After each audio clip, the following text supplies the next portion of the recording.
ولقد أخذنا آل فرعون بالسنين ونقص من الثمرات لعلهم يذكرون.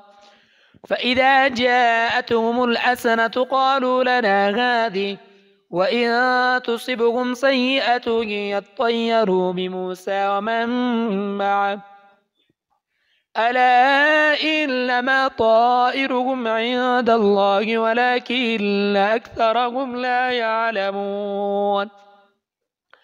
وقالوا مهما تأتنا به من آية لتسحرنا بها فما نحن لك بمؤمنين.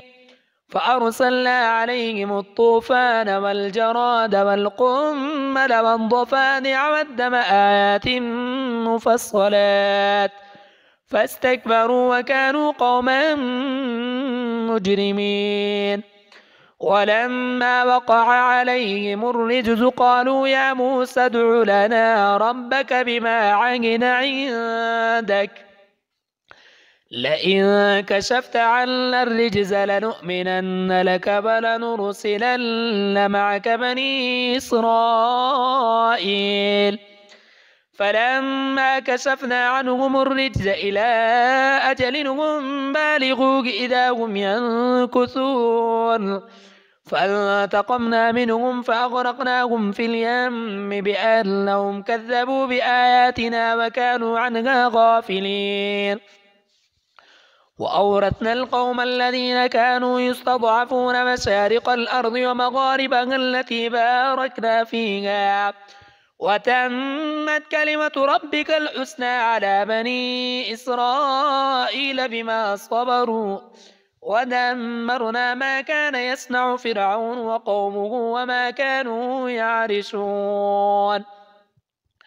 وجاوزنا ببني إسرائيل البحر فأتوا على قوم يعكفون على أصنام لهم قالوا يا موسى اجعل لنا إلها كما لهم آلهة قال إنكم قوم تجهلون إن هؤلاء متبر ما هم فيه وباطل ما كانوا يعملون.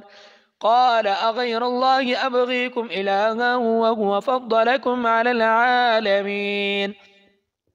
وإذ أنجيناكم من آل فرعون يسومونكم سوء العذاب يقتلون أبناءكم ويستحيون نساءكم وفي ذلكم بلاء من ربكم عظيم. وواعدنا موسى 30 ليلة وأتممناها ب10 فتم ميقات ربه 40 ليلة. وقال موسى لأخيه هارون اخلفني في قومي وأصلح ولا تتبع سبيل المفسدين. ولما جاء موسى لميقاتنا وكلمه ربه قال رب أرني أنظر إليك قال لن تراني ولكن انظر إلى الجبل فإن استقر مكانه فسوف تراني. فلما تجلى ربه للجبل جعله دكا وخر موسى صاعقا فلما أفاق قال سبحانك تبت إليك وأنا أول المؤمنين. قال يا موسى إني اصطفيتك على الناس برسالاتي وبكلامي فخذ ما آتيتك وكن من الشاكرين. وكتبنا له في الألواح من كل شيء موعظة وتفصيلا لكل شيء فخذها بقوة وأمر قومك يأخذوا بأحسنها سأريكم دار الفاسقين.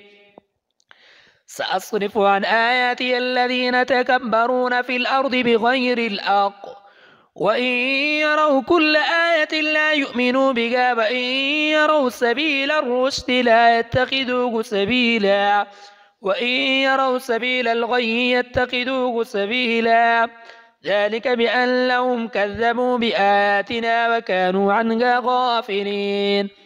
والذين كذبوا بآياتنا ولقاء الآخرة حبطت أعمالهم هل يجزون إلا ما كانوا يعملون واتخذ قوم موسى من بعده من حليهم عجلا جسدا له خوار ألم يروا أنه لا يكلمهم ولا يهديهم سبيلا اتخذوه وكانوا ظالمين ولما سقط في أيديهم ورأوا أنهم قد ضلوا قالوا لئن لم يرحمنا ربنا ويغفر لنا لنكونن من الخاسرين ولما رجع موسى إلى قومه غضبان أسفا قال بئس ما خلفتموني من بعدي أعجلتم أمر ربكم وألقى الألواح وأخذ برأس أخيه يجره